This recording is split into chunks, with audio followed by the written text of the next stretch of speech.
Graça e paz do Senhor Jesus a todos vocês.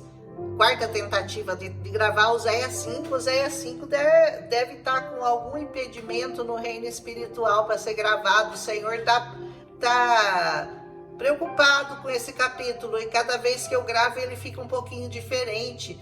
Aconteceu um monte de coisa, gente. Eu acho que o Senhor quer falar alguma coisa conosco hoje. E é uma palavra de advertência contra os sacerdotes, contra os israelitas e contra os governantes da nação de Israel. Ele diz assim, capítulo 5 de Oséias: ouçam isto, sacerdotes, atenção, israelitas, escute, ó família real. Então, portanto, ele está falando com os sacerdotes, ele está falando com o povo, israelitas, e está falando com a família real, que seriam os governantes daquela nação. Essa sentença, ele diz, é contra vocês. Vocês têm sido uma armadilha em Mispá, uma rede estendida sobre o monte Tabor. O que quer dizer uma armadilha em Mispá e uma rede estendida sobre o monte Tabor? Mispá foi um local construído para adoração, mas que não foi o local escolhido pelo Senhor. O local escolhido pelo Senhor era Betel. E eles escolheram construir um outro templo em Mispá, porque ficava mais perto, as pessoas não tinham que se deslocar tão longe para estarem indo adorar o Senhor. Mas acontece que aquele lugar, o Senhor não tinha determinado que seria um lugar de adoração para o nome dele. Existem lugares específicos de adoração ao Senhor, lugares que o Senhor escolhe, e você vai reconhecer esse lugar, porque quando você entrar num lugar desse, você vai saber que a presença do Senhor está naquele lugar. Se você for em algum lugar de adoração e você não sentir a presença de Deus, saia de lá. Saia de lá, porque o Senhor não está neste lugar. O Senhor não escolheu este lugar. Lugares específicos de adoração, onde o nome do Senhor é invocado, adorado e amado, respeitado em espírito e em verdade. E o Monte Tabor era um lugar onde eles queimavam incenso a deuses estranhos, a imagens de escultura. Eles iam lá para adorar debaixo desse monte. Então, era outro local também que o Senhor estava condenando. Ele diz, os rebeldes estão envolvidos em matança. Eu disciplinarei todos eles. O que seriam esses rebeldes que estão envolvidos em matança? Os rebeldes são todos aqueles que estão praticando atos que não agradam ao Senhor. Rebeldia contra Deus. Muitas pessoas são rebeldes ao Senhor, porque o Senhor pede santidade, as pessoas não querem dar isso ao Senhor, eles se rebelam contra a palavra, eles dizem, não é bem assim, Deus falou isso há muito tempo, Deus já mudou de opinião. Eu vou dizer para você que Deus não mudou e nem nunca jamais mudará de opinião. Saiba disso no seu coração. Eu disciplinarei todos eles, diz o Senhor. O rebelde não é só aquele que causa uma matança ou que faz alguma coisa errada fisicamente. Espiritualmente também existem os rebeldes, que são rebeldes espirituais. Conheço Efraim, ele diz, Israel não pode se esconder de mim. Você consegue se esconder do Senhor? Existe algum lugar que você possa ir e que você consiga se esconder da fúria, da ira do Senhor na sua vida? Não existe esse lugar. Esse lugar, aonde você for, se você for ao inferno, ou ao céu, ou na terra, onde você estiver, o Senhor pode. Ele está te vendo. Ele te vê em todos os lugares que você estiver. Efraim, agora você se lançou à prostituição e Israel se corrompeu. Vejam bem, dois pecados sérios aqui, né? A corrupção e a prostituição. Os homens, eles têm a tendência, a carne deles tem essa tendência, né? A nossa carne, porque eu não sou diferente de ninguém, a nossa carne tem essa tendência, ela é tendenciosa à prostituição. E prostituição não é só com pessoas, a prostituição a ídolos, prostituição espiritual, Deus está falando aqui. E ele está dizendo, corrupção.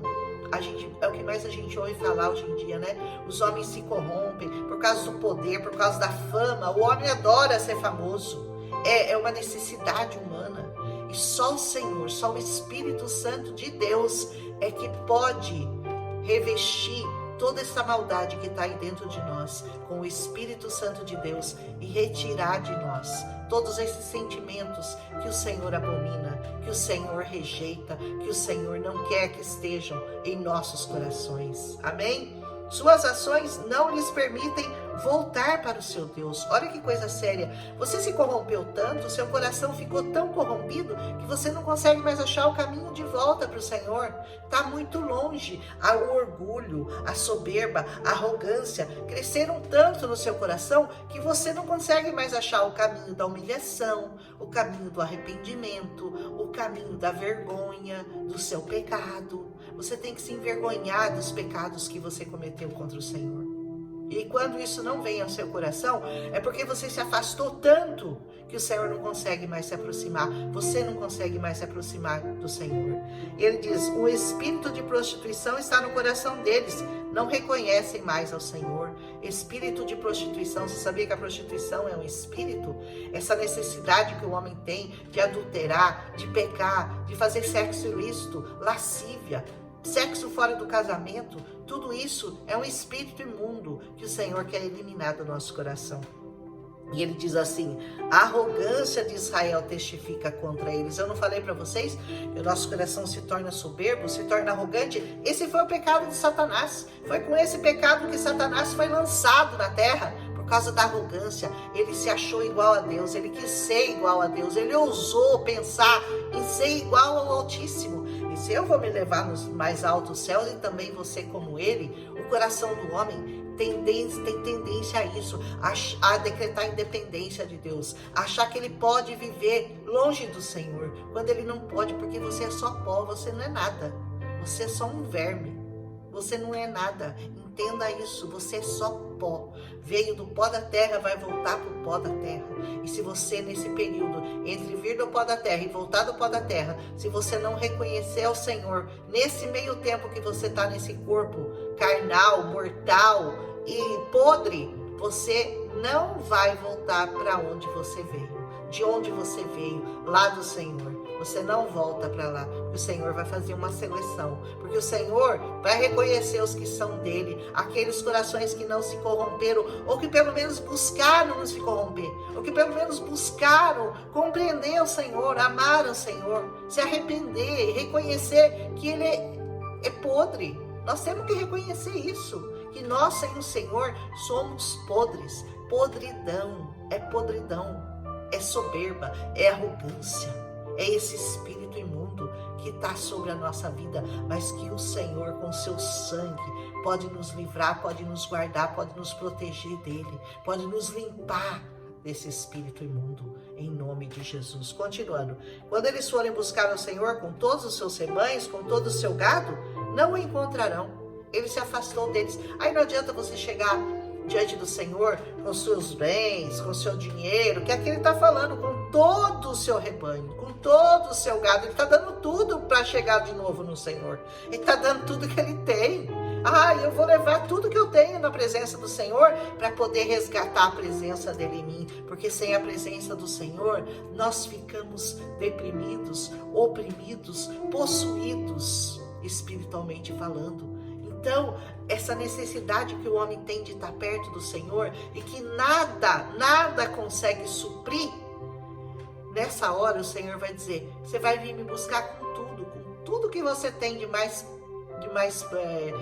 importante, com todos os seus bens, mas eu vou me afastar de você. Eu vou me afastar de você. Olha que coisa, olha que sentença, né? Porque ele se afastou deles. Ele, o Senhor, traíram ao Senhor, geraram filhos ilegítimos, filhos de prostituição, filhos com mulheres estranhas, com mulheres que não temem ao Senhor, com mulheres que andam segundo o seu próprio sentimento, segundo a sua própria vontade, fazendo aquilo que bem entendem. E ele diz, agora suas festas de lua nova os devorarão, tanto eles como as suas plantações, suas festas de luas novas, sabe, festas a ídolos, festas oferecidas a deuses estranhos. O Senhor vai se afastar deles por causa disso. Toquem a trombeta em Gibeá e a corneta em Ramá. Deem um grito de guerra em Bet-Aven. Lembra que Bet-Aven é Betel? Que Betel quer dizer casa de Deus e Bet-Aven quer dizer casa da desgraça. O próprio profeta trocou, mudou, fez um trocadilho com o nome. Esteja na vanguarda, ó Benjamim. Efraim será arrasado no dia do castigo. Arrasado. Entre as tribos de Israel, eu proclamo o que vai acontecer. Os líderes de Judá são como aqueles que mudam os marcos dos limites. Sabe aquele limite que Deus estabeleceu? Você sabe que Deus estabeleceu um limite até para o mar? Ó, a onda, você vai chegar até aqui. Mais do que isso você não vai. Aí ela vem com toda aquela força e ela tem que voltar, porque Deus colocou o limite. Mas ele diz, mas os líderes de Judá tentam mudar os marcos dos limites. Os limites foram estabelecidos por Deus e nós temos que andar debaixo desses limites estabelecidos por Deus. Mas ele diz, vocês tentaram mudar, né? Então eu derramarei sobre eles a minha ira como uma inundação. Sabe aquela água que vai inundar? Que não para mais na praia, mas que inunda todo mundo por causa do pecado de Israel, por causa de Judá também. Efraim está oprimido, olha a palavra opressão. Quando você se sente oprimido, saiba que é porque você está longe do seu Deus, você está longe das promessas, você está longe dessa palavra. Você precisa buscar o Senhor, é urgente buscar o Senhor, é muito urgente. Esmagado pelo juízo, por quê? Porque decidiu ir atrás de ídolos. Como eu já falei para você, os ídolos não são só os ídolos de pedra, de pau, de barro, que são os ídolos explícitos. Existem ídolos que também você se volta a eles. Os seus ídolos aqui dessa terra, o seu dinheiro, a sua casa, a sua própria vida, os seus filhos, o seu marido. Todos esses podem ser ídolos. Qualquer coisa que você colocou na frente do Senhor, como mais importante que o Senhor, é o seu ídolo. Não se dobre a eles. Nada nesse mundo pode tirar o primeiro lugar do Senhor. Porque se ele não for o primeiro da sua vida, ele não vai estar em lugar nenhum. Porque ele não é de ficar em segundo lugar. Ele não é um Deus de segundo lugar. Ou ele está em primeiro lugar na sua vida, ou ele não está em lugar nenhum. Esquece. Segundo lugar para ele, não serve. Colocou um ídolo na frente dele? Fica com seu ídolo, então, diz o Senhor. Me esquece. Quando Efraim viu a sua enfermidade, Judá viu os seus tumores, o seu pus, né? Aquela coisa purulenta, nojenta. Efraim se voltou para a Síria e mandou buscar a ajuda do grande rei. Olha só o que Efraim fez, né? Quando ele se viu em aperto, cercado pelos assírios, ele foi buscar ajuda na Síria, ao invés de buscar ajuda onde? No Senhor. Quando você vai buscar ajuda no mundo, quando você vai buscar ajuda nos remédios, quando você vai buscar ajuda no seu psicanalista, no seu psiquiatra, é sinal que você deixou de buscar o Senhor. Porque se você buscá-lo em espírito e em verdade, todas essas enfermidades com certeza não te alcançarão. E se elas tiverem te alcançado, elas ainda podem ser derrubadas na sua vida, em nome de Jesus. Mas ele não tem condições de curar vocês, ele não pode sarar os seus tumores. O mundo não tem condição de sarar, porque a parte do Espírito só Deus pode tocar, só Deus tem a chave, só Deus pode curar. Só o sangue de Jesus sobre a sua vida pode te curar dessas feridas terríveis e mortais. Pois eu serei como um leão para Efraim e como um leão grande para Judá.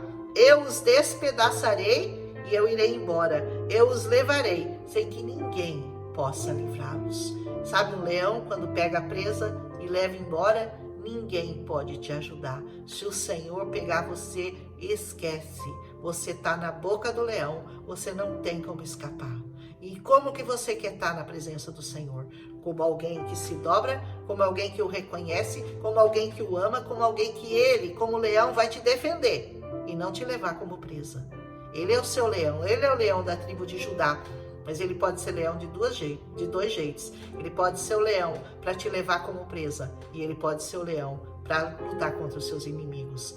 Depende de como que você vai adorá-lo, depende de como você vai honrá-lo, depende de como você vai respeitá-lo, depende de como você vai amá-lo. Amém? Então voltarei ao meu lugar, até que eles admitam sua culpa. Olha só, eu vou catar como presa e vou levar, e vou ficar segurando na boca, vou ficar segurando lá no meu lugar, eu vou voltar para lá, até vocês entenderem que vocês tem que bater no peito e dizer, eu sei que a culpa é minha, eu sou culpado, eu pequei contra o Senhor, mas eu quero voltar ao Senhor. Aleluia! No próximo capítulo nós vamos ver isso. primeira frase do capítulo 6 de Oséias é linda. Eu até vou começar com uma música amanhã, porque é muito bonita. E eles buscarão a minha face. Na sua necessidade, eles me buscarão ansiosamente. Na sua necessidade, eles me buscarão ansiosamente. Busque ansiosamente pelo Senhor, ainda que você talvez não esteja passando o pior momento da sua vida, ainda que você ainda não esteja na sua maior necessidade, mas saiba que ela virá. E nesse momento, você tem que buscar pelo Senhor. Buscar-me-eis e me achareis quando me buscares de todo o vosso coração. Busque ao Senhor. Eu sabia que o Senhor queria falar mais nesse capítulo. Como eu falei para vocês, é a quarta vez que eu estou tentando gravar. Uma hora cai a câmera, outra hora alguém me chama, o telefone toca, alguém chega em casa e eu não consigo terminar esse capítulo. Mas agora eu consegui em nome de Jesus, porque o Senhor vai falar muito com você. Eu tenho certeza disso. Aleluia! Um abraço em Cristo Jesus e até amanhã com Oséias 6, que também muito bonito. Aleluia! Um abraço.